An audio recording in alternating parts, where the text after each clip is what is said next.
Hello दोस्तों, mummy का, पापा का, बाबा का, दादा का, दादी का, मामा का, मामी का, नाना का, नानी का, सबका नाम रोशन करवाने आया है मास्क वाला मास्टर। और आप जान रहे हो यूपी बोर्ड का एग्जाम आने वाला है, तैयारी जम के चल रही है और सारे वीडियो आपको रोज लाए जा रहे हैं। आज मैं आपको पढ़ाने वाला हूँ क्लास 12 का फिजिक्स। और आपको बता दो ना, आज होंगे आपके 1 नंबर वाले क्वेश्चन यानी कि एमसीक्यूज होंगे। और एमसीक्यूज का आज भंडार लेके आया हूं, मतलब कि 50+ एमसीक्यू आया हुआ है सामने आपके। सबको पढ़ना है, सीखना है, ये आपकी हेल्प करेंगे 1 नंबर वाले क्वेश्चन में आंसर देने में। और एमसीक्यू तो खैर करेंगे ही करेंगे, और 2 नंबर वाले में करेंगे, 3 वाले में करेंगे, क्योंकि कॉन्सेप्ट है बच्चा, ये मालूम रहेगा तो बड़े बड़े काम आराम से हो जाएंगे। लेकिन जानते हो चैप्टर नंबर 1 का 2 का अलग से वीडियो बना हुआ है, आप पीछे पढ़ के प्लेलिस्ट में आ जाओ। अगर नहीं पढ़े हो तो ये बना हुआ है चैप्टर नंबर 3 से लेकर 7 तक का, यानी कि इलेक्ट्रिक करंट से लेकर के इलेक्ट्रोमैग्नेटिक वेव तक का आप यहाँ पे एमसीक्यूज पढ़ने जा रहे हो। तो लंबा है, आराम से देखना, लेकिन मजा आने वाला है सर। लंबा है तो मजा आने वाला है ना जी। तो आपको नंबर भी गेन करना है, बिकॉज ऑफ नाम रोशन करना है। तो शुरू करते हैं आज के वीडियो को दोस्तों। पहला वाला पेज आपके सामने लगा हुआ है, यहाँ पे देखो बना हुआ है चैप्टर 3 इलेक्ट्रिक करंट। और यहाँ पे क्या है देखो, करंट को हो गया है प्रॉब्लम। क्यों हो गया है? वोल्टेज ढकेलता है आगे की ओर और रेजिस्टेंस रोकता है। तो लेकिन अब करंट को, लेकिन पार तो खैर जाना ही जाना है, तो वोल्टेज क्या करता है? करंट को धक्का देने वाला काम करता है, और जो रेजिस्टेंस है ना उनको रोकने वाला काम करता है। तो देखो बेचारी फंसी हुई है। अब चलते हैं नेक्स्ट वाले पे, देखते हैं क्वेश्चन कैसे आते हैं मित्रों यहाँ पर। तो देखो पहला वाला क्वेश्चन क्या लिखा हुआ मित्रों सामने आपके है। किसी चालक में 3.2 एम्पियर की धारा प्रवाहित हो रही है, प्रति सेकंड प्रवाहित इलेक्ट्रॉनों की संख्या बताइए। कोई बात नहीं यार, पढ़े नहीं हो क्या? Q = क्या होता है बोलो? IT होता है, और Na ही होता है ना, Na = IT। और T की वैल्यू पुट करनी है क्या आपको? 1 सेकेंड। आपको यह निकालना है ना, N = I × 1/E बन जाएगा। और I की वैल्यू क्या दिया है? 3.2। N = अपान E की वैल्यू क्या होती है? 1.6 × 10⁻⁻19 होता है ना जी। एक कटेगा 2 आएगा, ऊपर चला जाएगा तो 2 × 10⁻+19 बन जाएगा। यानी कि 3.2 एम्पियर पर सेकेंड अगर धारा चल रही है तो 2 × 10⁻19 इलेक्ट्रॉन पर सेकेंड फ्लो कर रहे होंगे। यानी कि पहला वाला जो आपका ऑप्शन है सही है मित्रों। अब आते हैं अगले वाले में। वैद्युत धारा घनत्व J तथा अपवाह आवेग VD में संबंध क्या है? तो हम पहले बता दें आपको जानना चाहिए। और वो जानना क्या है? I बराबर होता है V ना, VDENA। अगर A को नीचे लेके आओगे तो I/A = क्या? VDEN बन जाएगा ना। और I/A को हम बोलते हैं J = क्या बन जाएगा बोलो? VDEN बन जाएगा। यानी कि J = VDEN। तो यहां पर दोस्तों आपका जो पहला वाला ऑप्शन है J = what? VDEN, या नहीं VD भाई, मल्टीप्लाई आगे पीछे होता रहता है। तो आपका पहला वाला आंसर क्या है बोलो? बिल्कुल सही है सर। और आपको समझ में आ रहा है ना, J क्या है? धारा घनत्व होता है, एकांक एरिया में एकांक क्षेत्रफल में बहने वाली धारा I/A होता है। तो वहीं तो आया है सर। अब चलते हैं अगले वाले पर। अगला वाला जो बोलता है पेश सर, वो बोलता है एक बेलनाकार चालक की प्रतिरोधकता, मतलब क्या? रो की बात हो रही है, एवं विशिष्ट चालकता ये होता है 1/ρ होता है, का गुणनफल निर्भर करता है। अरे भाई साहब, गुणा करोगे तो 1 नहीं आ जाएगा, ये निर्भर किसी पर नहीं करता है। तो यहाँ पे यहां से बोलेंगे किसी पर डिपेंड नहीं करेगा, इनमें से कोई नहीं हो जाएगा सर। तो उम्मीद करते हैं समझ में आ रहा होगा। और क्या है? यदि इलेक्ट्रॉन का अपवाह आवेग VD, अपवाह मान लो VD है, तथा वैद्युत क्षेत्र की तीव्रता E है, कोई बात नहीं, तो निम्नलिखित में से कौन सा संबंध ओम के नियम का पालन करता है? तो मैं आपको बता दूं फिर से बच्चा, I बराबर क्या होता है? I बराबर होता है VDENA होता है। अगर यहाँ पे एरिया को लेके आओगे तो ये बन जाएगा VDEN बन जाएगा ना। और ये होता है J = क्या? VD, और यहाँ पे क्या हो जाएगा? AN है, एन बन जाएगा। और अगर बता दूं आपको ना मित्रों, तो एक बात जान लो, G बराबर क्या होता है? σE होता है। और यहाँ पे क्या है? चालकता है आपका, और VDEN। और यहाँ पे आप देख रहे हो VD ∝ E, यानी कि हम क्या बोलेंगे? VD अनुक्रमणपाती है आपके वैद्युत क्षेत्र के। ऑप्शन नंबर सेकेंड सही है, VD ∝ E हो जाएगा। अब हम चलते हैं अगले वाले क्वेश्चन पे। तो देख रहे हो ना, कॉन्सेप्ट क्लियर आपका हो रहा है। नेक्स्ट लेक्चर चलते हैं, आपको दिखाते हैं। नेक्स्ट है पांचवा वाला, 500 ओम प्रतिरोध के धात्विक तार को खींच कर उसकी लंबाई दोगुनी कर दी जाती है। नया वाला प्रतिरोध क्या होगा, तो जो आर न्यू होता है ना, वो क्या होता है, एन का स्क्वायर जितना गुना बढ़ा रहे हो गुणे पुराना वाला आर। तो क्या गुना बढ़ाए हो दोस्तों, 2 गुना, तो 2 का स्क्वायर, पुराना आर कितना है बोलो 500, ये आपका आएगा 4 गुणे 500 आएगा ना जी। और जानते हो 4 गुणे 500 आने कितना, ये आएगा 2000 ओम आ जाएगा सर। तो यहाँ पे रहेगा आपका 2000 ओम, लास्ट वाला ऑप्शन बिल्कुल तो 0 बढ़ा लो सर। तो जानते हो जितना गुना बढ़ाएगा उतने की स्क्वायर करना है और पुराने वाले गुणा करना है, तो ये आपका आएगा 2000 ओम आएगा। नेक्स्ट है 100 वाट 220 वोल्ट का बल्ब, 100 वाट 220 वोल्ट का बल्ब 110 वोल्ट की सप्लाई से जुड़ा है। बल्ब में व्यय होने वाली शक्ति, तो जानते हो पहले 100 वाट का पहले जान लो कितना होता है प्रतिरोध। 100 वाट के बल्ब का जो प्रतिरोध होता है 484 ओम का होता है सर। और जानते हो, आप जानते हो पावर पूछ रहा है तो P = VI होता है। 110 वोल्ट आप दे रहे हो तो V के संबंध में अब जानते हो V I बराबर V अपॉन R होता है, तो V स्क्वायर अपॉन R हो जाएगा। 110 वोल्ट दिए हो, 110 गुणे कितना, 110 बटे R का मान 484 और गुणा भाग करोगे तो आएगा आपका 25 वाट आएगा।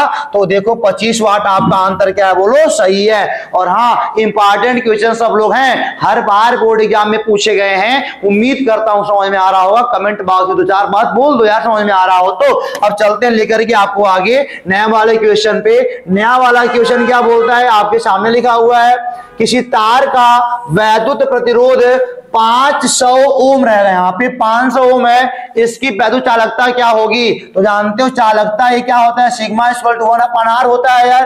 तो ये बन जाएगा 1/500 बन जाएगा। और जानते हो कितना आएगा, आप डिवाइड करेंगे 500 से 1 में तो कितना आएगा 0.000, अभी एक 0 और लगाओ तब ये आएगा 2, यानी कि आपका आएगा 0.002 और क्या ये हो जाएगा, देखो प्रति ओम बन जाएगा ना, ये बन जाएगा 0.002 प्रति ओम बन जाएगा। ये आपका आंसर है। और नेक्स्ट वाला है, 2 प्रतिरोध A तथा 2 प्रतिरोध, एक R रहेगा यहाँ पे, R तथा 2R एक विद्युत परिपथ में समांतर क्रम में लगे हुए हैं। एक R लगा हुआ है और एक क्या लगा है बोलिए, 2R लगा हुआ है। समांतर क्रम है बच्चा, कोई दिक्कत नहीं है यार।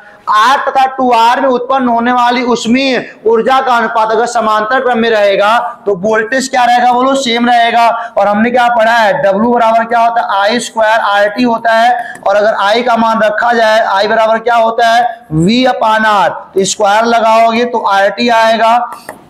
यहाँ पे हालांकि यच आएगा लेकिन W से काम कर सकते हो आप। यहाँ पे आएगा V square by R square, RT आएगा, एक कट जाएगा ना बेटा, तो आप क्या आएगा, ये W = क्या आएगा, ये आपका आएगा V square by R into T आएगा। वोल्टेज तो सेम दोनों का है। यहाँ पे पहले वाले के लिए W आएगा वो कितना आएगा, ये आएगा आपका V स्क्वायर सेम है और R की वैल्यू R है और T रहेगा। और दूसरे वाले के लिए क्या आएगा, V तो सेम है और R क्या है, 2R हो गया है और T वही, ये दोनों का भाग कर दो सर, एक कट जाएगा और V स्क्वायर कट जाएगा, R से R कट जाएगा, 2 ऊपर जाएगा, 1, यानी कि कितना 2:1 आएगा।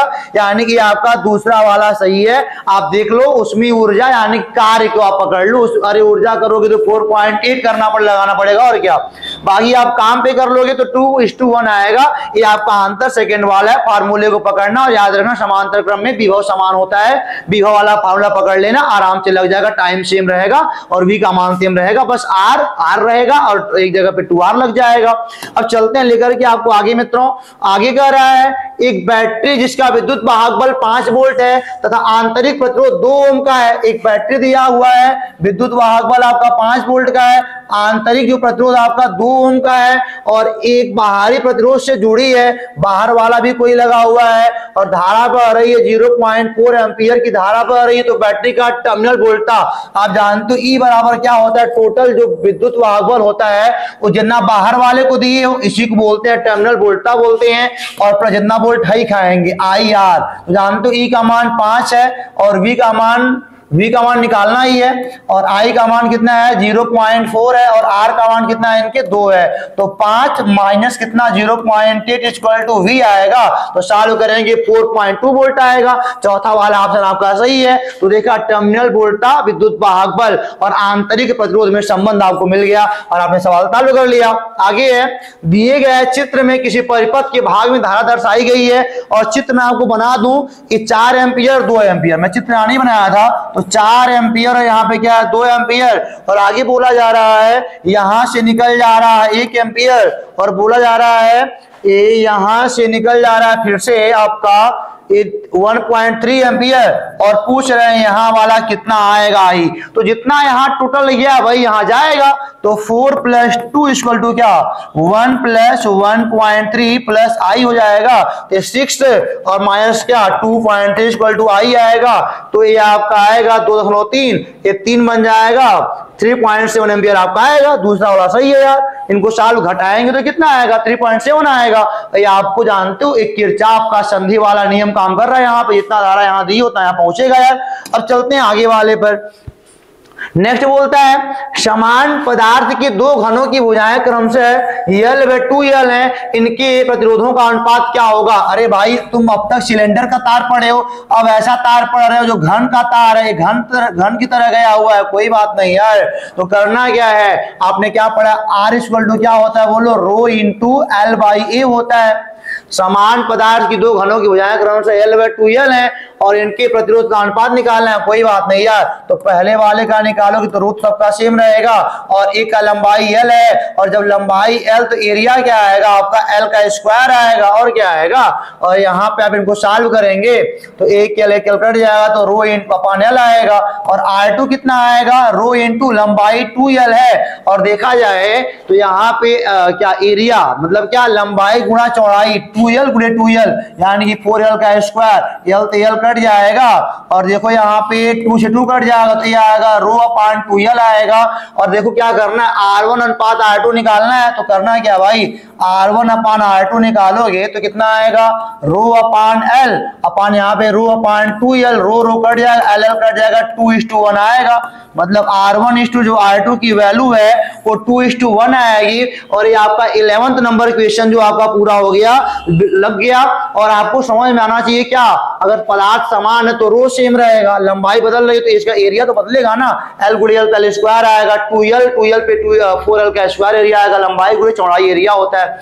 आगे आइए 6 बोल्ट विभवांतर के 3 सेलों को समांतर क्रम में जोड़ा गया है, 3 सेल हैं 6 बोल्ट का विभवांतर यहाँ पे है उनमें जोड़ा गया है, कोई बात नहीं सर, अरे यार कोई दिक्कत नहीं है। तो बोल रहा है संयोजन का विद्युत वाहक बल क्या होगा समांतर क्रम में, अगर जोड़ दोगे तो समांतर क्रम में कहां भी बहुत चेंज होता है यार 6 वोल्ट ही तो रहेगा, यानी कि ये आपका चौथा वाला ऑप्शन क्या है बोलो बिल्कुल सही है। समांतर क्रम में वोल्टेज का मान चेंज नहीं होता है और जब वोल्टेज का मान चेंज नहीं होता है तो कितना आएगा बोला आपका 6 ही आएगा। अब चलते हैं आपको लेकर के आगे मित्रों, अगला वाला क्वेश्चन है संतुलित व्हीटस्टोन की प्रत्येक भुजा तथा धारामापी का प्रतिरोध R ओम है।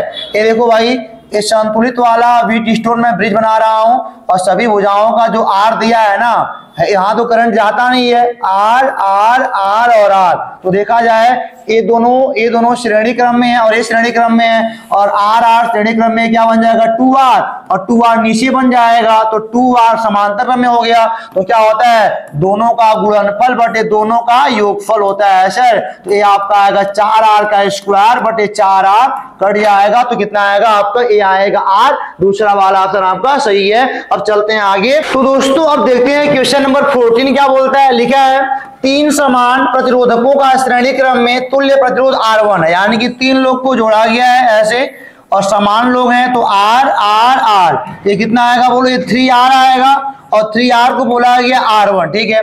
तथा समांतर क्रम में जोड़ने पर R2 है, समांतर क्रम में अगर जोड़ोगे आप तो ऐसे होता है ना समांतर क्रम वाला, ये ऐसे ऐसे और ऐसे होता है और इनको जोड़ोगे तो जो 1/R नेट होता है वह क्या होता है 1/R plus 1/R plus 1/R, ये आएगा 3/R आएगा और जो R नेट का मान आएगा ना वो आएगा R/3 आएगा आपका, इसको बोला गया R2, क्या बोला गया बोलो R2 है, ठीक है ना। तो बोलता है अगर R1 बराबर NR2 तो मतलब इसका मतलब क्या R1 अपान R2 बराबर n हो सकता है सर। तो अब यहाँ पे देखो भाई क्या होने वाला है, इसको भी भाग कर लो, भाग करेंगे R1 R2, क्या बोलता है यार n का मान निकालना है ना, तो R1 अपान R2 का मान यही n है, यहां से निकाल दो वही काम ना। ये आएगा 3R अपान 1 अपान ये कितना आएगा बोलो R अपान 3 आएगा, R से R कट जाएगा, ये 9 आ जाएगा। ये देखो R1 अपान R2 n, R1 अपान R2 9, यानी n का मान क्या आएगा बोलो 9 आएगा। इतना आसान सवाल यार, कितना मजा आ रहा है ना जी। तो अब देख सकते हो श्रेणी क्रम वाला, समांतर क्रम वाला। अब आपको लेके चलते थोड़ा सा आगे मित्रों, लिखा है आगे, किसी चालक तार में धारा I प्रवाहित होने पर मुक्त इलेक्ट्रॉनों का अपवाह वेग Vd, यहाँ पे V लिख लो, आप भूल गया लगता है, यानी कि धारा I बह रही है तो अपवाह वेग Vd होता है, कोई बात नहीं सर। और आगे लिखा है यदि उसी धातु की दोगुनी त्रिज्या, अच्छा यहाँ पे मान लो एक त्रिज्या वाला रहा हो, स्मॉल r त्रिज्या वाला रहा हो, तो I बराबर क्या Vd यहाँ पे पाई r का स्क्वायर आएगा। लेकिन अब एक पहला वाला हो गया, लेकिन अब कहा जा रहा है त्रिज्या को दोगुना कर दिया गया सर, 2r, त्रिज्या 2r हो गई और धारा 2i हो गई, तो धारा हो गई 2i और त्रिज्या जब 2r बन जाएगी ना, ये Vd डैश बदल गया, मैंने इसको डैश लगा दिया, ई तो वही रहेगा, n वही रहेगा, पाई और जहां पे r का स्क्वायर, तो वहां पे 2r का स्क्वायर जाएगा, तो बन जाएगा 4r का स्क्वायर, समीकरण नंबर 2 बन जाएगा।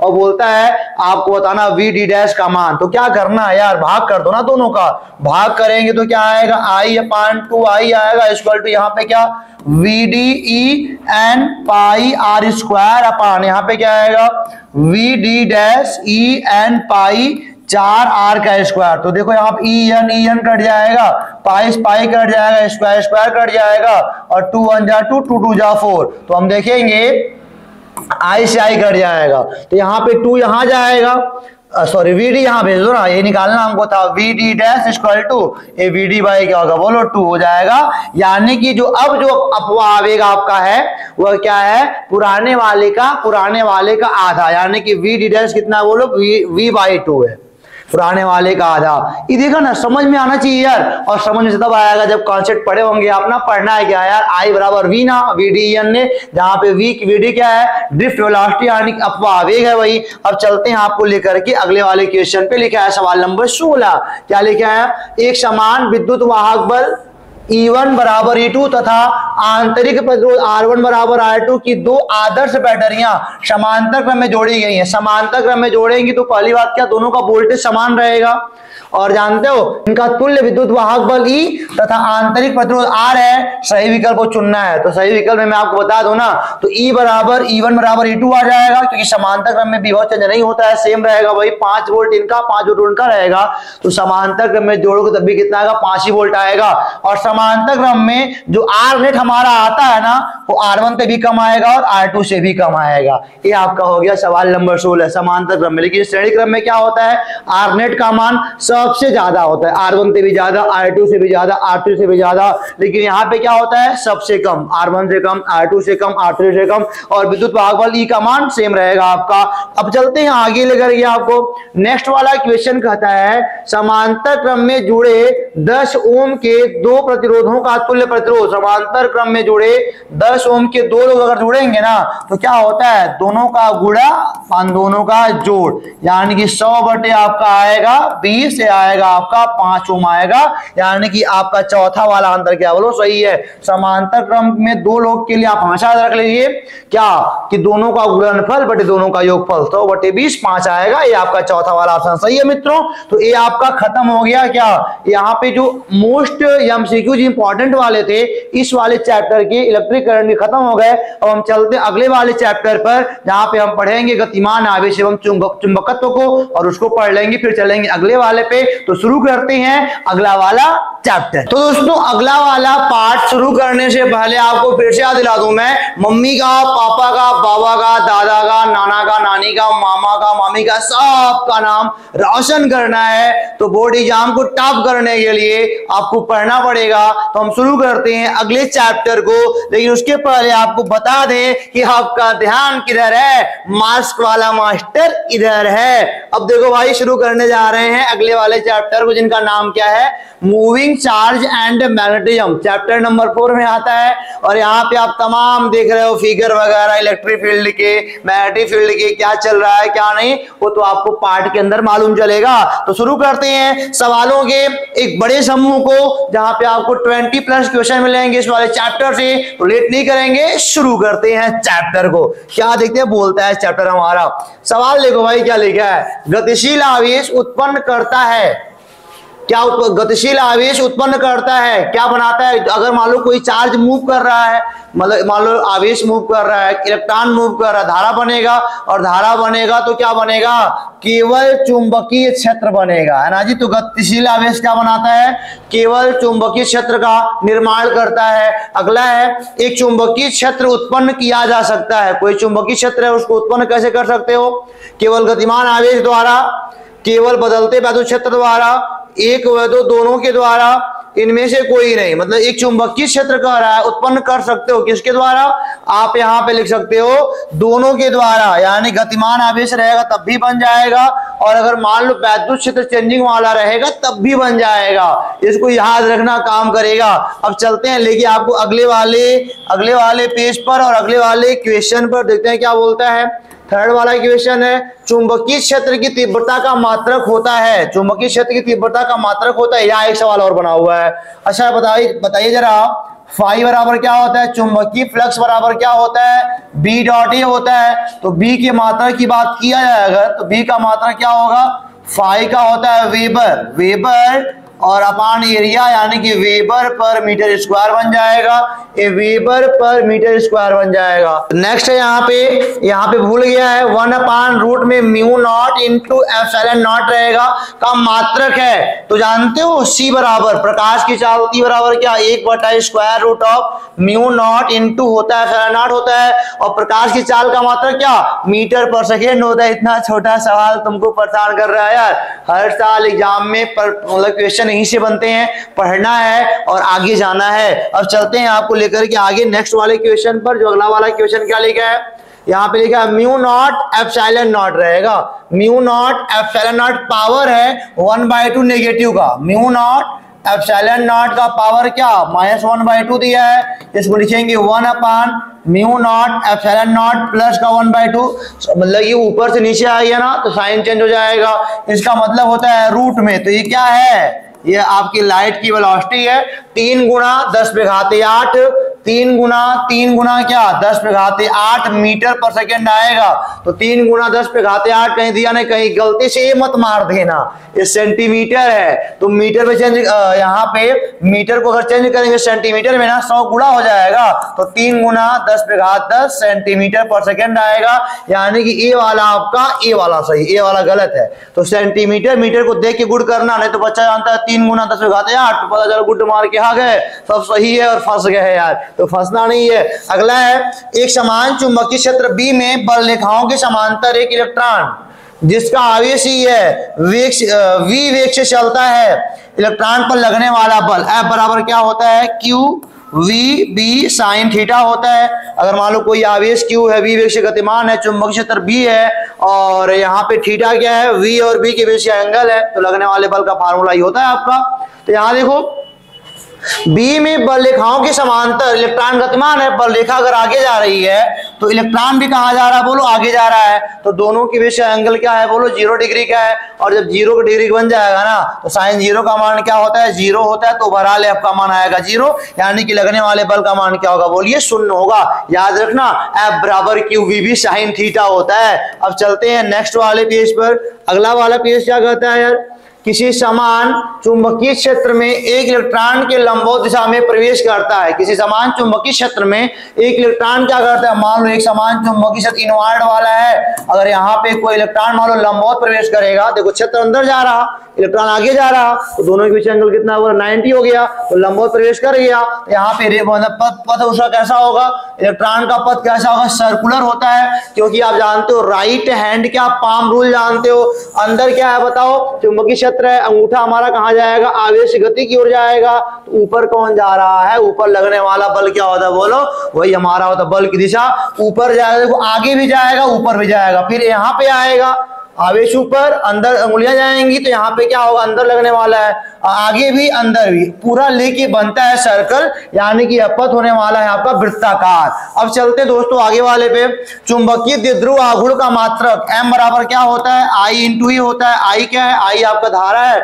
और एक लूप का area ampere metre square, ampere metre square होता है आपके चुंबकीय द्विध्रुव आघूर्ण का मात्रक, ठीक है ना। और चलते हैं दोस्तों, अब आगे समझ में आएगा तो आराम से कमेंट बॉक्स में आइएगा, बोलिएगा यस सर समझ में आ रहा है, और हमको और अच्छे से पढ़ाओ, मतलब यार मजा थोड़ा और आना चाहिए ना, तो मजा तो ले ही आ रहे हैं सर। देखो देखो अगला वाला क्या बोलता है, एक वृत्तीय धारा लूप का चुंबकीय द्विध्रुव आघूर्ण यम है, कह रहा है कि कोई वृत्तीय धारा लूप है, धारा मान लो ऐसे बह रही है, आघूर्ण इनका यम है, यम बराबर क्या होता है, यम बराबर होता है I इंटू ही होता है। चलो कोई बात नहीं, कह रहा है अगर लूप की, अब मान लो इनकी त्रिज्या R रही हो मित्रों, तो हम बता दें आपको यम बराबर I इंटू क्या, पाई आर का स्क्वायर का बन जाएगा एरिया। तो वही कह रहा है यदि धारा लूप की त्रिज्या आधी कर दी जाए, जो धारा वाही लूप है उनकी त्रिज्या आधी कर दी जाए, तो यम डैश नया वाला बनेगा I इंटू एरिया क्या, पाई आर बाई 2 का स्क्वायर बन जाएगा। तो लो भैया आएगा यम I पाई आर का स्क्वायर अपान 4 आएगा। तो चुंबकीय द्विध्रुव आघूर्ण क्या होगा, ये एम डैश है, आप भाग कर लो सर, अगर भाग किया जाएगा तो एम अपान क्या आएगा, एम डैश इक्वल टू क्या, I पाई आर का स्क्वायर अपान 1 अपान ये कितना आएगा, I पाई आर का स्क्वायर बाई 4 आएगा, ये पूरा कट जाएगा। तो यम अपान क्या, यम डैश इक्वल टू आपका आएगा 4, क्योंकि पहले का चौथा दूसरे का तीसरा होता है, तो यम डैश का मान क्या आएगा, m बाई 4 आएगा, यानी कि ये वाला आपका सही तीसरा वाला m डैश का जो नया वाला आघूर्ण बनने जा रहा है वो m बाई 4 का आएगा। तो क्वेश्चन को समझो, लगाओ, त्रिज्या को खाली आधा करना है, त्रिज्या का आधा कर देंगे तो नया वाला एरिया आपका ये आ जाएगा, भाग कर देंगे निकल जाएगा।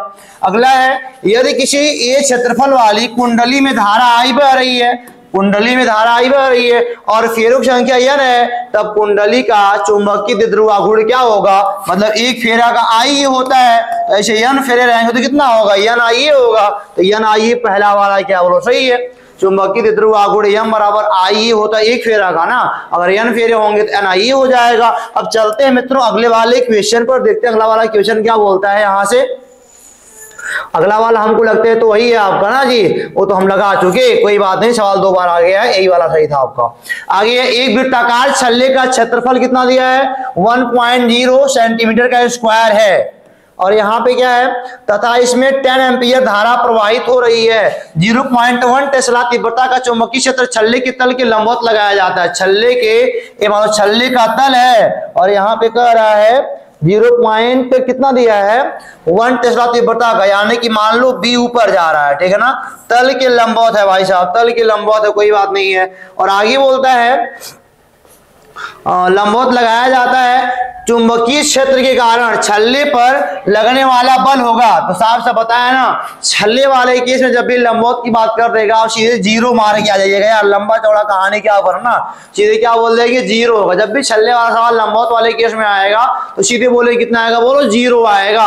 और बहुत दिक्कत वाली बात नहीं है, बहुत आसानी से हो जाएगा, लेकिन आपको ऑब्जेक्टिव क्वेश्चन कर रहे हो ना, बहुत टाइम नहीं लेना है यार, आराम से गुड करके आगे आना है। तो चलते हैं अगले वाले क्वेश्चन पर मित्रों। अगला वाला क्वेश्चन क्या बोलता है, चुंबकीय क्षेत्र B में स्मॉल v वेग से गतिमान Q आवेश के कण पर लगने वाला बल F बराबर क्या होता है, ये होता है Q और क्या होता है vector v cross vector b, यही होता है ना जी, या बराबर q vector v cross vector b।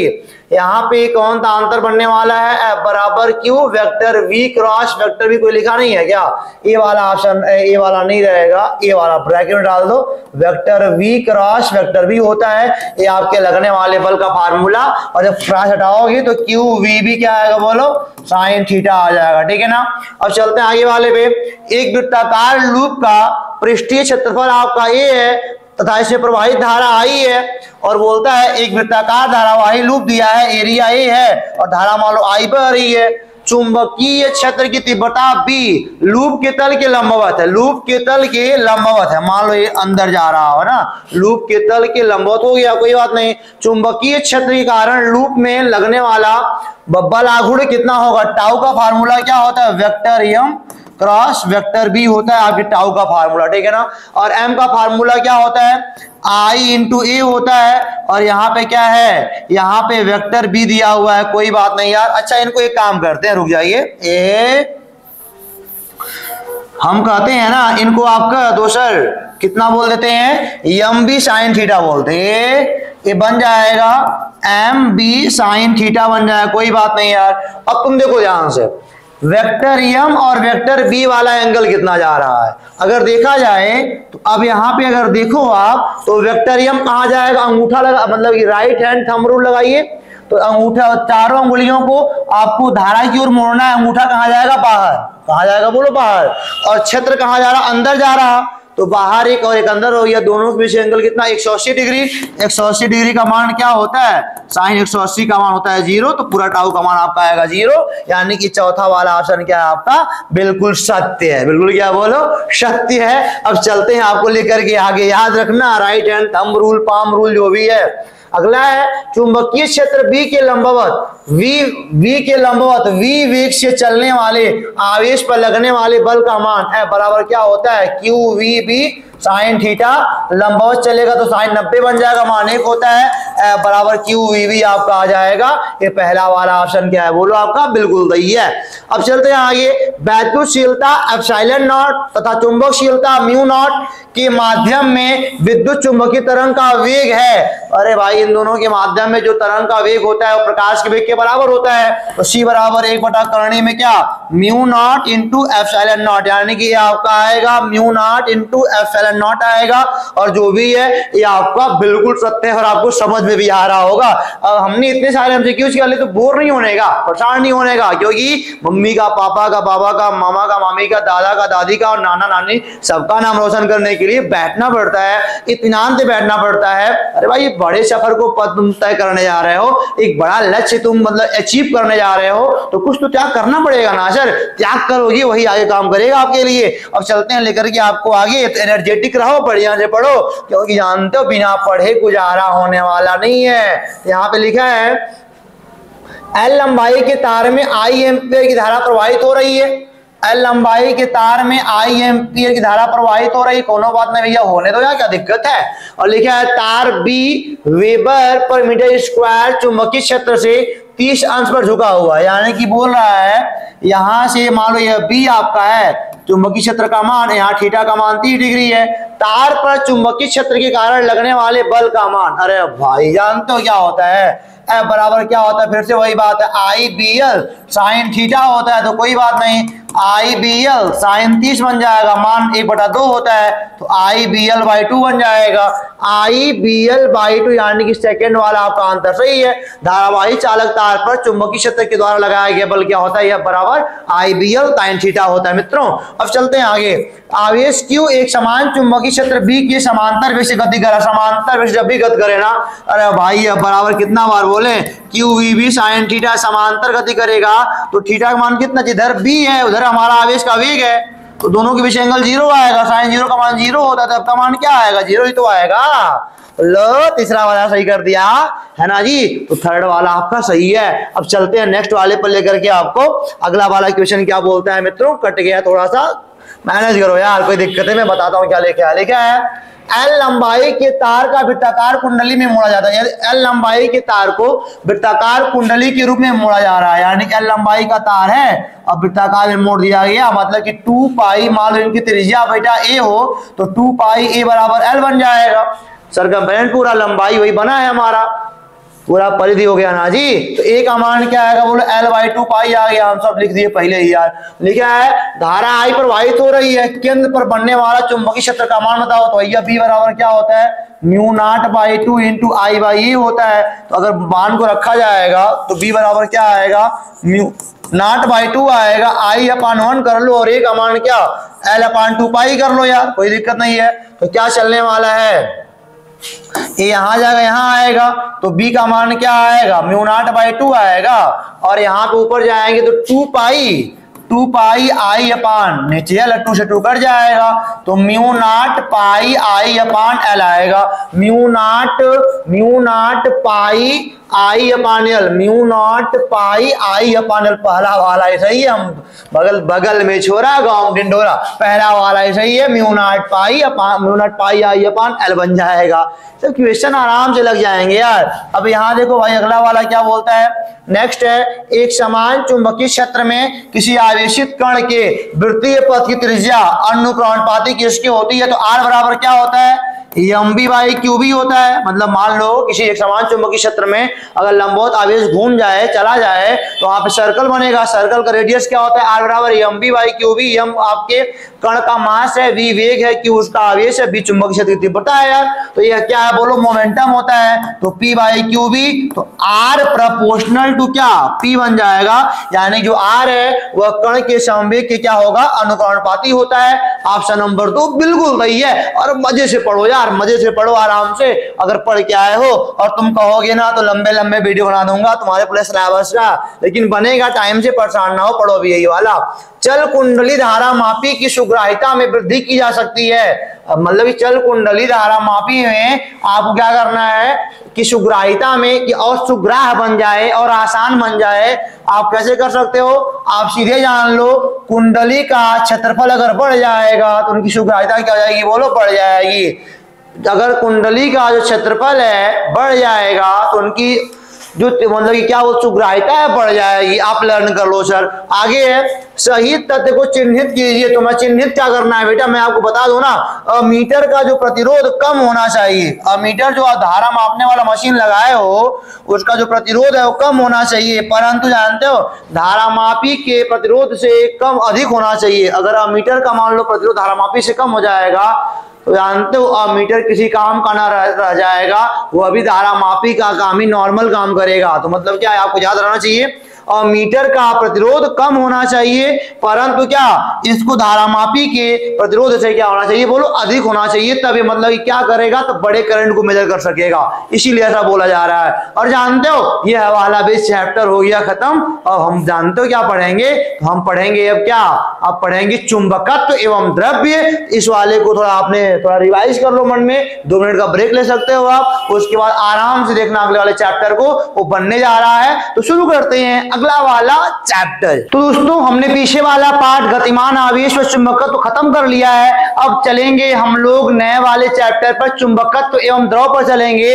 आपके सामने कुछ बन रहा होगा, बनाओ भाई। क्या है, मैग्नेटिज्म एंड मैटर, इसको पढ़ा जाएगा। जानते हो, फिर से याद कर लो, मम्मी का, पापा का, दादा का, बाबा का, मामा का, मामी का, नाना का, नानी का, सबका नाम रोशन करेगा आपका लाल। लाल मतलब तुम लोग करोगे ना, हम तो घर करा ही रहे हैं यार। तो चलते हैं लेकर ये, जल्दीबाजी मतलब लेट ही करेंगे, जल्दी करते हैं इसको। लिखा गया है चुंबकीय आघूर्ण का मात्रक क्या होता है सर, चुंबकीय आघूर्ण क्या होता है, यम होता है m इक्वल टू क्या I मल्टीप्लाई बाई ये, यानी कि लूप में बहने वाला करंट इनटू लूप का एरिया, यानी कि एम्पियर मीटर स्क्वायर बन जाएगा आपका, एम्पियर मीटर स्क्वायर। तो लिखे नहीं है साहब लोग, तो यहाँ पे एम्पियर मीटर स्क्वायर लगा लो आप। यहाँ पे है यदि E तथा S क्रमशः विद्युत क्षेत्र और चुंबकीय क्षेत्र की तीव्रता को प्रदर्शित परिवर्तित करते हैं तो ई अपान एच का मात्रक क्या होगा, ई का मात्रक क्या होता है, ई का मात्रक होता है वोल्ट पर मीटर, और एच क्या है जो कि चुंबकीय क्षेत्र की तीव्रता है, ई होता है आपका बच्चा एम्पियर पर मीटर होता है मात्रक, मीटर मीटर कट जाएगा भाग करने पर तो आएगा वोल्ट पर एम्पियर। यह क्या आपका V है और ये आपका I है, V अपान I माने R होता है और R का मात्रक ओम होता है, तो ये आपका दूसरा वाला सही है। तो ये सब क्वेश्चन हालांकि जानते हो यहाँ पे 5 ही एमसीक्यूज हैं जो हर साल अदल बदल के पूछे जाते हैं, और हाँ आपकी सिलेबस के अकॉर्डिंग आपको एमसीक्यूज बताए जा रहे हैं, कोई क्वेश्चन चैप्टर से बाहर नहीं जाने वाला है, मन लगा के पढ़िए। इसके बाद भी वीडियो आते रहेंगे, 1 नंबर वाले, 2 नंबर वाले, 3 नंबर वाले, प्रूव करने वाले सब बताए जाएंगे, आपको परेशान नहीं होना है। अब चलते हैं अगले वाले पर। अगला क्या बोलता है, वह है पदार्थ जो किसी चुंबकीय क्षेत्र में रखने पर चुंबकीय क्षेत्र के विपरीत दिशा में क्षीण चुंबकत्व यानी बहुत छोटा सा प्राप्त कर लेता है, वो कौन सा है, इनमें से है बच्चा वो आपका प्रतिचुंबकीय पदार्थ। यानी कि जानते हो पदार्थ ऐसे होते हैं, अगर मान लो बाहर से आप यहाँ पे दोगे चुंबकीय क्षेत्र ना, तो इनके एटम ऐसे बन जाएंगे, उनका उल्टा अपोज करेंगे, विपरीत वाले में आ जाएंगे, तो इसको बोलते हैं प्रतिचुंबकीय पदार्थ बोलते हैं। अगला है डोमेन किस पदार्थ में बनते हैं, तो डोमेन बनता है बच्चा आपका लौह चुंबकीय पदार्थ में। डोमेन क्या होता है, डोमेन मतलब लौह चुंबकीय पदार्थ जो होते हैं कच्चे लोहे वगैरह, अगर ऊपर से बाहर वाला बी दोगे ना तो छोटे छोटे पार्ट में इनके जो एटम होते हैं ऐसे हो जाते हैं, क्या ऐसे एलोंगेशन में आ जाते हैं, मतलब एक लाइन में लग जाते हैं, इसी को डोमेन बोलते हैं। और अब अगला वाला पार्ट है अलग अलग पार्ट में, मतलब कि उन्हीं की ओर बन जाएगा जहां से जिधर आप बाहर दिए हो, इसी को डोमेन बोलते हैं। और ये बनता है लौह चुंबकीय पदार्थों में बनता है। और आपको हम लेके चलते हैं अगले वाले क्वेश्चन पर। यहाँ देखो अगला वाला क्वेश्चन और अंतिम क्वेश्चन है भैया इसका, क्या है, वह कौन सा चुंबकीय पदार्थ है जो बाह्य चुंबकीय क्षेत्र का विरोध करता है, अभी तो बताया तुमको सर, वो कौन सा है, वो है प्रतिचुंबकीय पदार्थ। और कौन सा है, खत्म हो गया। अब आपको लेके चलेंगे अगले वाले पर, तो शुरू करेंगे अगला वाला चैप्टर जिसका नेम बनने वाला है इलेक्ट्रोमैग्नेटिक इंडक्शन है। इंडक्शन रहेगा यहाँ पे, यू रहेगा मतलब कि वैद्युत चुंबकीय प्रेरण रहेगा।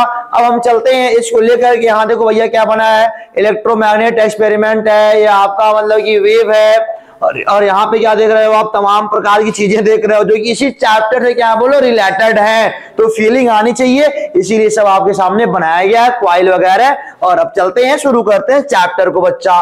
पहला वाला क्वेश्चन जो आपके सामने लिखा हुआ है, लिखा है प्रेरित विद्युत धारा की दिशा का पता चलता है। यानी कि मान लो चुंबकीय क्षेत्र में अगर मान लो कोई लूप है ना जी, तो लूप में क्या होता है, धारा का निर्माण होता है। अगर चुंबकीय फ्लक्स में परिवर्तन हो रहा है तब यह धारा का जो निर्माण होता है, धारा की दिशा निकालनी होती है उसके लिए ना, धारा की दिशा क्या होती है, लेंज का नियम बताता है, और जिनके नाते बनता है उन्हीं का अपोज करता है। यानी कि अगर मतलब कि चुंबकीय फ्लक्स के बढ़ने के नाते धारा बन रही होगी तो क्या करेगा, उनको घटाएगा, धारा ऐसा बनाएगा उनको घटाएगा, और अगर घटने के नाते यहां बना होगा धारा तो उनको बढ़ाने वाला काम करेगा। तो लेंज का नियम जिंदाबाद। लेंज का नियम क्या बताएगा, प्रेरित विद्युत धारा की दिशा को बताएगा। क्वेश्चन नंबर पहला खत्म हो गया, चलते हैं नेक्स्ट में आगे आपको लेकर के।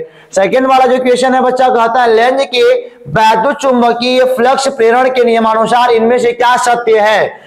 जो लेंज का नियम है वो किस संरक्षण को फॉलो करता है, तो साफ साफ बात है ऊर्जा संरक्षण को फॉलो करता है। जितनी ऊर्जा आप दोगे उतना आप पाओगे, और इसीलिए वास्तव में अपोज वाला कहानी चलता है। और आगे देखो लेंज का नियम किसके संरक्षण के नियम के अनुरूप उत्पन्न होता है, वही वाला कहानी आ गया।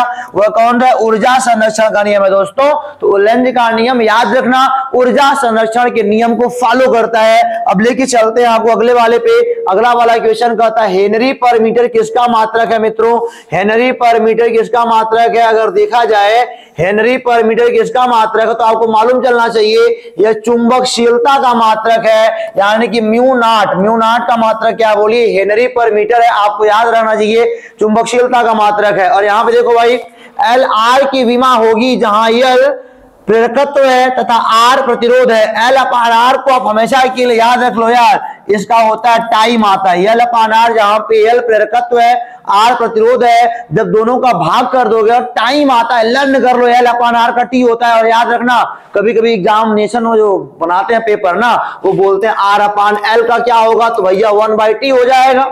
तो टी पावर -1 लगा देंगे यहाँ पर। तो याद रखना L/R की विमा क्या बन जाएगी, M0L0T, ये तीसरा वाला M0L0T बन जाएगा।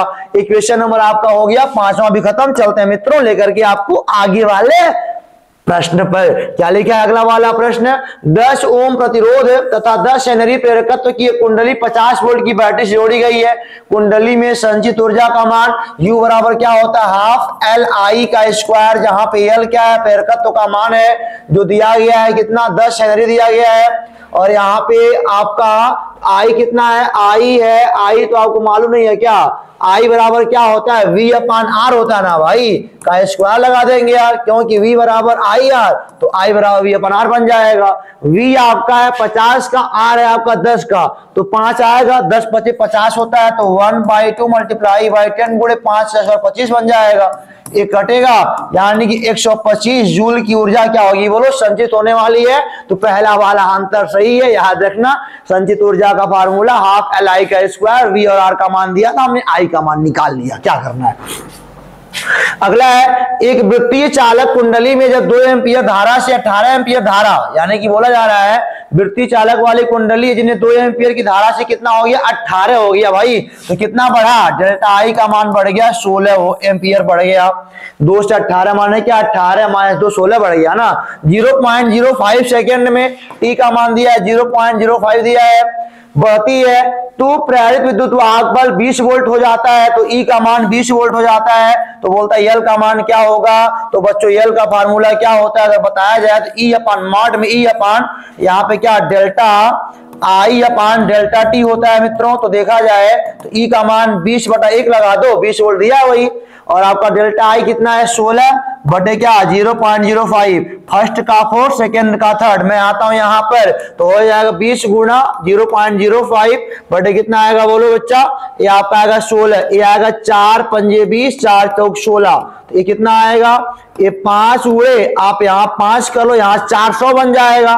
तो यहाँ पे अगर देखा जाए 400 बन जाएगा क्या, अगर यहाँ 5 कर लो ये तो वहां 400 बन जाएगा। तो आगे लेके चलते हैं इसको, ये आएगा आपका 25/400 आएगा, कोई बात नहीं यार। 25/400 अगर देखा जाए ना मित्रों, तो इसको थोड़ा ऊपर लेके आते हैं, 25/400, तो इसको लिख सकते हैं 25/4 गुणे 10 पे घाते -2 बन जाएगा। अगर देखा जाए तो 4 × 6 = 24, दशमलव लग जाएगा, 4 दूनी 8, 4 × 5 = 20, 10 पे घाते -2 बन जाएगा। इसको लिख सकते हैं 62.5 गुणे 10 पे घाते -3, इसको 62.5 गुणे 10 पे घाते -3, और L का मात्रा क्या, हेनरी, तो 62.5 ये है आपका मिली हेनरी, मिली माने क्या 10 पे घाते -3, तो बन जाएगा 62.5 मल्टीप्लाई बाई 10⁻³ हेनरी आएगा। मिली में दिया है, घबराना नहीं है, लगाना है, लगा के ही आना है और नंबर लेके आना है। अब यहां देखो मित्रों, क्वेश्चन नंबर जो 8वां है इसका, वो कह रहा है स्वप्रेरकत्व के मात्रक हेनरी के समतुल्य है, कौन है, L बराबर अभी तो पढ़ के आए हो E/, क्या डेल्टा I/डेल्टा T होता है, माइनस लगा दो मॉड, E का होता है वोल्ट, और ऊपर जाएगा टाइम, तो सेकंड प्रति क्या धारा एम्पियर, वोल्ट सेकंड पर एम्पियर, वोल्ट सेकंड पर एम्पियर, दूसरा वाला ऑप्शन सही है।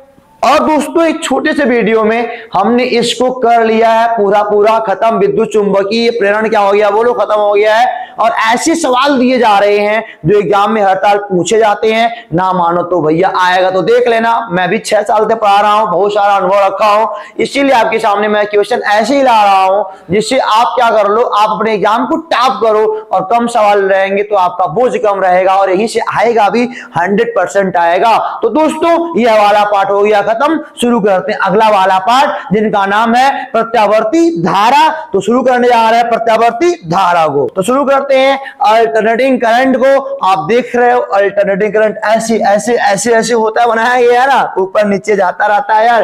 तो पहला वाला सवाल है, लेट नहीं करूंगा। वोल्टमीटर द्वारा नापे गए प्रत्यावर्ती धारा के मेंस का विभव 200 वोल्ट प्राप्त होता है। तो इस विभव का वर्ग माध्य मूल मान पूछ रहा है। VRMS क्या होता है, V0/√2। जो V0 है 200 और /√2 लगा देंगे, √2 का गुणा ऊपर नीचे कर लेंगे तो 200 √2/2 कट जाएगा 100, यानी कि आएगा 100√2 आएगा, और यहाँ पे आएगा वोल्ट, यानी कि आएगा 100√2 वोल्ट आपका आएगा। दूसरा वाला आंसर सही है, RMS बराबर क्या V नॉट शिखर मान विभव का अपान √2 होता है। अगला वाला है प्रेरकत्व का मात्रक क्या होता है, L बराबर फार्मूला होता है V upon I into T होता है। तो वोल्ट सेकेंड पर एम्पियर, इसको बोलते हैं ओम बोलते हैं ना बच्चा, तो ओम सेकेंड बन जाएगा, नहीं ओम सेकेंड बन जाएगा पहला वाला आंसर सही। L बराबर क्या V upon I into T, और आगे N का गुणा कर सकते हो अपने हिसाब जितना चक्कर कुंडली लगाया हो। तो अगला सवाल है एक प्रत्यावर्ती धारा परिपथ में 8 ओम का प्रतिरोध लगा हुआ है और 6 ओम प्रतिघात का प्रेरकत्व श्रेणी क्रम में लगा हुआ है। R का मान दिया है 8 ओम और आपको प्रेरकत्व L का मान क्या दिया है 6 ओम का दिया है। प्रतिबाधा का मान दोनों को मिला के पूछ रहा है यार, और जानते हो ना L और R दोनों किस क्रम में होते हैं, मतलब 90 डिग्री पे होते हैं यार। और 90 डिग्री पे होने का पर्पस क्या है जानते हो, यहाँ पे हम बोलेंगे जो आपका आएगा प्रतिबाधा यानी कि जो R नेट आएगा स्क्वायर रूट ऑफ पहले वाले का स्क्वायर प्लस दूसरे वाले का स्क्वायर प्लस पहला वाला दूसरा वाला दोनों के बीच एंगल गुणे 2 होता है ना, दोनों के बीच एंगल 90 होता है, काश 90 का मान 0 होता है। तो यहाँ पे आएगा 64 धन 36 ये होगा कर्णिम 100 का मान क्या होगा 10 ओम का होगा। तो ये आपका 10 ओम वाला पूरा क्लियर हो गया। अगर आपको नहीं मालूम है तो आपको मैं बता दूं, इधर आपका जाता है आई, यहाँ पे जाता है आपका आर वाला जाता है वी आर जाता है, और यहाँ क्या जाता है बोलो, यहाँ पे आपका एल वाला जाता है, यानी कि जो आपके प्रेरकत्व की धारा होती है इनके वाले धारा से 90 डिग्री पीछे होती है, आई मतलब की प्रतिरोध वाले से।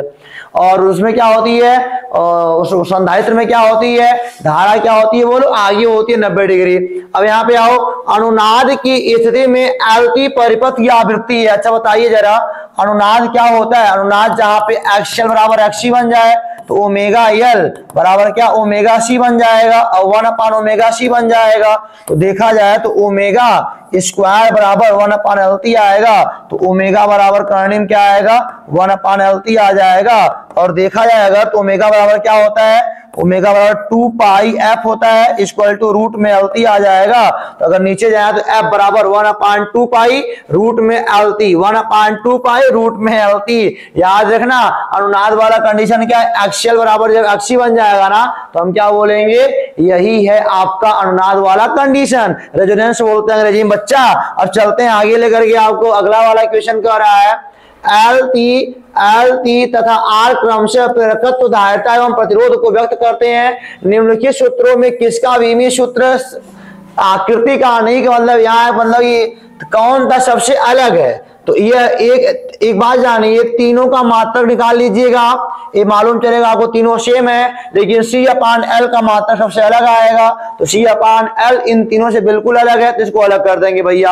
आगे आइए, समय टी की विमा नहीं है, इसमें से कौन ऐसा है जो टी की विमा को नहीं बताता है, समय टी की विमा को नहीं बताता, इसमें कौन सा ऐसा है। तो मैं आपको बता दूं बच्चा ना, इन तीनों का जो विमीय सूत्र आएगा वो क्या आएगा बोलो, टी ही आएगा। लेकिन आर अपान सी एक ऐसा टर्म है बच्चा जहां पे आपको देखने को मिलेगा उसका टाइम मतलब उसका जो विमीय सूत्र टाइम नहीं आने वाला है। तो चौथा वाला सही है, आप इनको अलग से सॉल्व कर लेना मित्रों। एल और आर का मात्रक मालूम है, आर सी का मात्रक मालूम है, एल टी का मात्रक मालूम है, रूट लगा हुआ है, तो आपको मालूम चलेगा आर अपान सी ना इन तीनों का टाइम ही आएगा, सेकंड आएगा मात्रक, इनका सेकंड नहीं आएगा, तो ये अलग हो जाएगा मित्रों। अब चलते हैं आपको लेकर के आगे, और हाँ याद ध्यान देना कि नहीं देखना है, नहीं यही तो बच्चों को करता है परेशान, बच्चे हाँ मार के गुड मार के आ जाते हैं।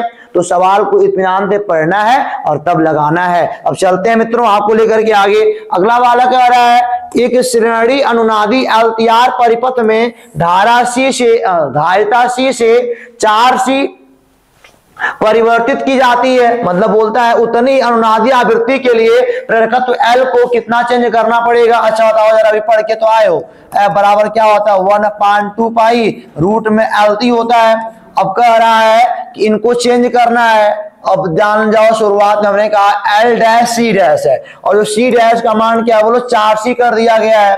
तो यहाँ पे एक बात ध्यान देना, तो हमको कह रहा है क्या कि इस वाले कंडीशन में करना बताना आपको कि उस उतनी अनुनादी आवृत्ति के लिए प्रेरकत्व यल का मान कितना चेंज होना चाहिए। तो मैं आपको बता रहा हूं क्या होता है 1 upon 2 pi square root of L dash C dash equal to क्या 1 अपान 2 पाई रूट में एलटी आएगा, 2 पाई कट जाएगा, स्क्वायर करेंगे तो करड़ी भाग जाएगी, तो L dash C dash equal to क्या एलटी आया है। तो एल डैश और सी डैश का मान क्या बोलिए 4 सी है, इक्वल टू एल गुणे सी कट जाएगा, और यहाँ क्या बचेगा, एल डैश का मान L/4 आएगा, यानी कि एल डैश का मान क्या आएगा बोलो L/4, यानी कि चौथा वाला ऑप्शन सही है। देखो भाई शुरुआत में सी बदला तो हमने एल बदल लिया है, और इतना आवृत्ति आपको लाना है सेम वाला, उतनी आवृत्ति के लिए एल डैश का मान क्या चाहिए। अरे भाई नॉर्मली आवृत्ति क्या होता है 1/2 पाई रूट में LT होता है ना, इसी बार इनको करना है।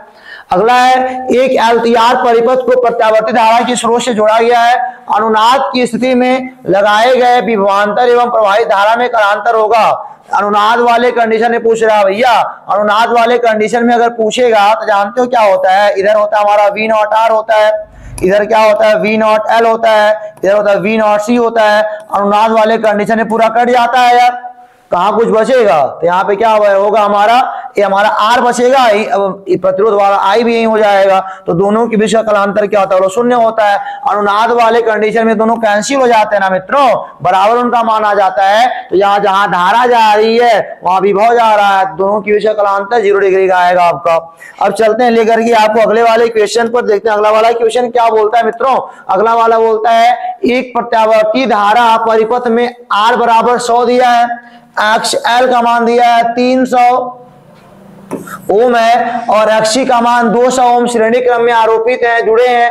आरोपित विद्युत वाहक बल तथा प्रवाहित धारा में कालांतर है, यानी कि अब यहाँ पे क्या है यार, देखो ध्यान से, R जा रहा है आपका 100 आगे जा रहा है 100 ओम का, और यहाँ पे XL नीचे है 300 ओम का, और यहाँ क्या है बच्चों 200 ओम का आपका XC हमारा दिया है, कोई बात नहीं, AL वाला है, XL वाला है, और ये क्या है आपका XC वाला है, और ये आपका R वाला है। तो यहाँ पे नेट निकालना पड़ेगा, अगर नेट निकालेंगे तो भाई 200 और 300 मतलब कितना नेट आएगा, 100 आएगा, 100 आएगा, 100 यहाँ 100 यहाँ, बीच में जाएगा, ये फाई निकालना है। tan फाई का फार्मूला क्या होता है, लंब, ए उठ के यहाँ आता है लंब और बटे आधार, यानी कि 1, और tan 45 का मान 1 होता है, तो इसका कालांतर कितना आएगा बोलो 45 डिग्री का आएगा, यानी कि ऑप्शन नंबर 3 सही है। और यहाँ पे आइए, यदि L और R क्रमशः प्रेरकत्व एवं प्रतिरोध के मात्रक है तो L का मात्रक हो L/R। पिछले वाले पार्ट को याद करो भैया, टाइम होता है, इसका आएगा सेकंड, क्या आएगा बोलिए सेकंड आएगा, L/R का मात्रक याद कर लो सेकंड होता है मित्रों। अब चलते हैं लेकर के आपको आगे, नेक्स्ट वाला क्वेश्चन क्या कहता है, कह रहा है क्वेश्चन नंबर 11, कुछ देर के लिए हम रोकेंगे इनको बच्चा अभी, क्योंकि आगे एक फार्मूला मिलेगा वहां से इनको लगाया जाएगा। कह रहा है एक प्रत्यावर्ती धारा परिपथ में धारा I बराबर दिया है I0 साइन, और यहाँ पे ओमेगा टी, ये ओमेगा टी है, -π/2 दिया है, प्रवाहित है।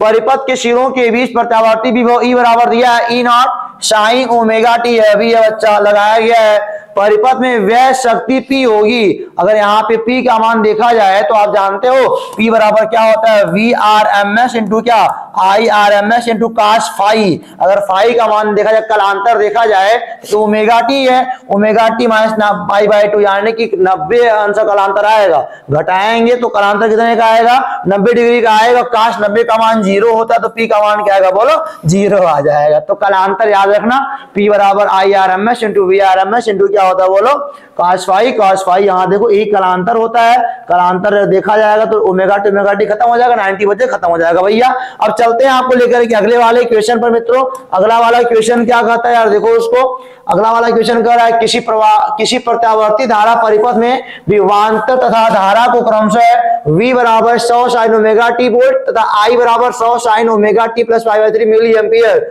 से प्रदर्शित किया जाता है। परिपथ में व्यय शक्ति है, तो फिर से P बराबर क्या बोलेंगे बेटा, हम बोलेंगे VRMS इंटू क्या IRMS इंटू cos फाई हो जाएगा। VRMS क्या होता है V0/√2 होता है, और यहाँ पे IRMS कितना आएगा I0/√2 आएगा, और cos कालांतर क्या है मित्रों 100t है, ओमेगा टी होता है तो omega T plus π/3, omega T खत्म हो जाएगा π/3, यानी कि 60 अंश कालांतर है।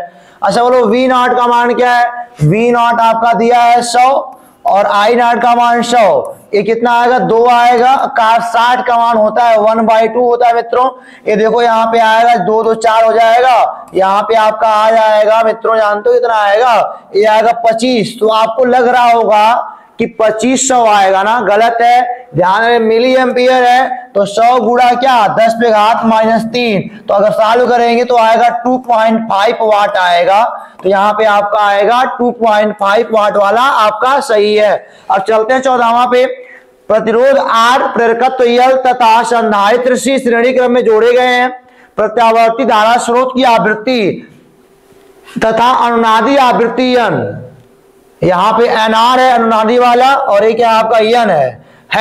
किस स्थिति में धारा विभव से पश्चगामी होगा? किस वाले कंडीशन में जो धारा है वो विभव से पीछे होगा, वो उस वाले कंडीशन में होगा जब n का मान बड़ा होगा nr से। जब आपके धारा स्रोत की जो आवृत्ति है अनुनादी वाली आवृत्ति से बड़ी बन जाएगी मित्रों, तो क्या होगा, धारा विभव से क्या होगी बोलो पश्चगामी, यानी क्या हो जाएगी, पीछे हो जाएगी। और चलते हैं नेक्स्ट वाले पे, और इस वाले का अंतिम वाला इक्वेशन है मित्रों। यहाँ देखो प्रतिरोध कितना है बोलो, प्रतिरोध आपका है 200 ओम, यानी कि ये आपका V0 R होता है।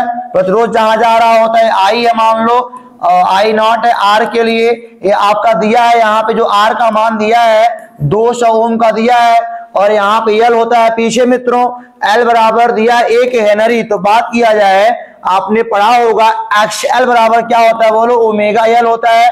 ओमेगा का मान कितना है बोलो, ओमेगा वाला मान 200 दिया है, 200 और L का मान 1, तो ये आएगा 200 आपका आएगा, 200 ये अभी 200 अभी, नेट निकालो भैया इसका, यहाँ फाई मान लो, तो क्या होता है tan फाई बराबर क्या होता है लंब, लंब यही वाला बन जाएगा 200, आधार बन जाएगा 200, 1 बन जाएगा, तो tan 45 का मानिक होता है, तो यहाँ पे 45 डिग्री वाला आपका अंतर बन जाएगा। एल्तियार सर्किट को आप बड़े लगन से जतन से पढ़ लेंगे। प्रतिरोध मान लो आगे जा रहा, धारा आगे जा रही है तो धारिता वाला ऊपर जाता है, और जो आपका प्रेरक वाला है वह नीचे जाता है। तो उम्मीद करते हैं ये अभी आपको समझ में आ गया होगा।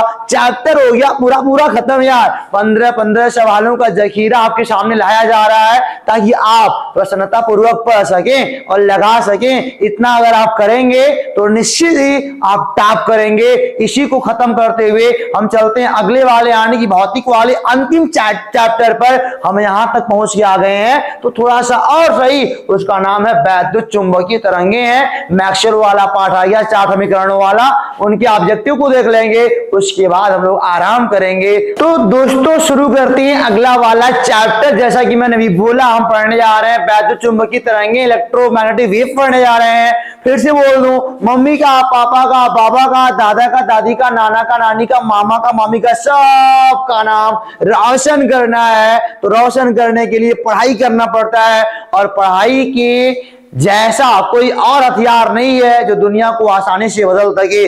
पढ़ लोगे दुनिया बदल जाएगी, तुम्हारी भी और औरों की भी। तो हम शुरू करने जा रहे हैं इलेक्ट्रोमैग्नेटिक वेव बच्चा, और आपके सामने चार्ट बना हुआ है, इस चार्ट का हेल्प हम लेंगे आगे। तो चलते हैं क्वेश्चन पर पहले आते हैं। यदि ई, ध्यान देना बच्चों, तथा बी वैद्युत चुंबकीय तरंग के क्रम से वैद्युत वेक्टर या वैद्युत क्षेत्र है मित्रों, और चुंबकीय क्षेत्र है, तब वैद्युत चुंबकीय तरंग के संचरण की दिशा, दोनों जब लंबवत कंपन करते हैं ना तो तरंग कहां जाती है, आगे जाती है। ई क्रॉस बी क्या होता है बोलो, ई क्रॉस बी होता है, चौथा वाला सही है। नेक्स्ट है विद्युत चुंबकीय तरंगों की प्रकृति होती है, विद्युत चुंबकीय तरंगे लंबवत कंपन करती है मित्रों, तो ये क्या रहेगा, अनुप्रस्थ रहेगा। अब चलते हैं आगे वाले पर, आराम से याद करो, बढ़िया से पढ़ो, भगवान आपका भला करे। अब यहाँ देखो क्या लिखा हुआ है, न्यूनतम आवृत्ति की विद्युत चुंबकीय तरंग है। सबसे कम आवृत्ति वाला आप चार्ट देखने को पा रहे होगे, तो माइक्रो तरंग जो होता है वो न्यूनतम आवृत्ति का होता है मित्रों। अगला है, यदि 1, 2 तथा 3 क्रम से दृश्य प्रकाश एक्स किरणें तथा सूक्ष्म तरंगों के तरंगदैर्घ्य है, तो बताओ जरा कौन सा क्रम सही है। तो फिर आप चार्ट देखने को पा रहे होगे। अगर मैं आपको बता दूं मित्रों, तो यहाँ पे जो सूक्ष्म वाला कण है उसका लैम्डा सबसे ज्यादा होता है, उसके बाद होता है दृश्य प्रकाश का लैम्डा, और सब इन तीनों में सबसे कम होता है एक्स वाले किरणों का। तो चौथा वाला ऑप्शन जरा भी क्या बोलो सही है। अब चलते हैं लेकर के आपको आगे, चार्ट का अध्ययन आप करिएगा बढ़िया से। यहाँ पे लिखा है वैद्युत चुंबकीय विकिरण स्पेक्ट्रम में रेडियो आवृत्ति का परास है। रेडियो आवृत्ति का जो परास होता है मित्रों ना, वो होता है 3 गुना 10⁻6 से लेकर के 3 गुना 10⁻10 का होता है। और हाँ आपको मैं बता दूं ना चार्ट बढ़िया से जो दिखाया जा रहा है देख लो और बढ़िया से पढ़ लो, सवाल यहाँ से आगे पीछे हो सकते हैं तो कंफ्यूज नहीं होना है। अब यहाँ देखो भाई लिखा है निम्नलिखित में से कौन विद्युत चुंबकीय तरंग नहीं है, तो जो बीटा वाला है ना आप चार्ट में देखने को पा रहे होगे, गामा भी है, एक्स भी है, औरत भी है, लेकिन बीटा किरणें विद्युत चुंबकीय तरंगे नहीं है। तो अब चलते हैं आपको लेकर के अगले वाले क्वेश्चन पर मित्रों। जो अगला वाला क्वेश्चन है यहां से मिलेगा 7वां वाला, विद्युत चुंबकीय तरंगे उत्पन्न होती हैं किसके द्वारा, त्वरित आवेशों के द्वारा। यहाँ पे लिखा है ना, तीसरा वाला सही है। सबसे अधिक आवृत्ति की तरंग दैर्ध्य है, सबसे अधिक आवृत्ति की जो तरंग दैर्ध्य है बच्चा वो आपको गामा वाली तरंगे हैं। चार्ट अगर देखा जाए, चार्ट को मैं भी देख लेता हूं, कहीं गलती आपको ना बता दूं, इसलिए हमको चार्ट को देखना पड़ता है मित्रों। तो यहाँ पे गामा तरंगे ही है। अब चलते हैं आपको लेकर के थोड़ा सा आगे। अगला लिखा है जब कोई तरंग किसी माध्यम में प्रवेश करती है तो उसका क्या बदलता नहीं है। जब कोई तरंग मित्रों माध्यम में प्रवेश करती है तो क्या है जो उसका बदलता नहीं है, तो मैं बता दूं क्या नहीं चेंज होता है, उसका आवृत्ति नहीं बदलता है मित्रों, आवृत्ति वही रह जाता है। आगे लिखा है एक वैद्युत चुंबकीय तरंग में वैद्युत क्षेत्र का आयाम 6 वोल्ट मीटर है और चुंबकीय क्षेत्र का आयाम कितना दिया है वो लोग निकालना है यार। तो क्या होता है C बराबर होता है E0 बाई B0 होता है। C का मान प्रकाश का वेग निर्वात है वायु में, E0 का मान 6, B0 का मान पूछ रहा है। तो यहाँ लेके B0 यहाँ जाएगा वहां निकल जाएगा, तो 2 गुना 10⁻⁸ टेस्ला, 2 गुना 10⁻⁸ टेस्ला। अरे भाई B0 यहाँ जाएगा यहाँ आ जाएगा, 3 दूनी 6 होता है और पावर नीचे प्लस का ऊपर जाके बन जाएगा माइनस का। तो चलते हैं दोस्तों आगे आपको लेकर के अगले वाले प्रश्न पर। और जो अगला वाला प्रश्न है ना वो बोलता है E बराबर 100 का 6 गुणे 10 और यहाँ पे 10⁸ t प्लस 4x। ये आपका क्या है, ये आपका ओमेगा का मान है मित्रों और ये 4 क्या है, स्मॉल k का मान है। ठीक है ना जी। से निरूपित एक समतल विद्युत चुंबकीय तरंग के संचरण के माध्यम का अपवर्तनांक। अरे भाई अपवर्तनांक n बराबर क्या होता है, सी बाई वी होता है और लेकिन v बराबर क्या होता है, ओमेगा अपान के होता है। ओमेगा का मान कितना है, 6 गुना 10⁸ है, के का मान 4 है, 2 3 6 तो दूनी 4। ये आएगा आपका c का मान 3 गुना 10⁸ बटे 1 बटे v का मान माध्यम में कितना है 3 गुना 10⁸ बटा 2। ये पूरा कट जाएगा, 2 ऊपर जाएगा तो n का मान अपवर्तनांक का मान आएगा 2। तीसरा वाला आपका आंसर क्या है, बोलो सही है। अब आते हैं अंतिम वाले क्वेश्चन पर। वैद्युत चुंबकीय तरंगों के वैद्युत एवं चुंबकीय क्षेत्र सदिशों में कलांतर होता है। देखो भैया वैद्युत क्षेत्र ऐसे चुंबकीय से 90 पे जब चलेंगे तो जाती है आगे, यानी कि 90 डिग्री का होता है कलांतर, π/2, पाई का मान होता है 180 और बटे 2 का मान 90 आएगा। तो देखा ना आराम से हमने पूरा फिजिक्स आपका जो है ना खत्म कर दिया। पूरा जो आपका क्या है एमसीक्यूज है वो खत्म हो चुका है और हमने पूरा जो भी टाइम लगा हो खत्म कर दिया है, काट करके बनाया गया है। और जान तो आपके लिए मेहनत किया जा रहा है, तो आप पढ़ेंगे आगे बढ़ेंगे, नाम रोशन करेंगे, मेरा भी, अपने घर वालों का भी, परिवार का भी, मम्मी का, पापा का, बाबा का, दादा का, मम्मी का और कौन नाना का, नानी का, मामा और मामी साहब का नाम रोशन करेगा। आपका ये लाल मतलब तुम सब करोगे। तो मिलेंगे अगले वीडियो में 1 नंबर वाले क्वेश्चन के साथ और हाँ एक ऐसी ऊर्जावान वीडियो के साथ देखने में मजा आ जाए और दिल पढ़ने का करे। तो मिलते हैं दोस्तों अगले वाले वीडियो में, तब तक के लिए नमस्कार।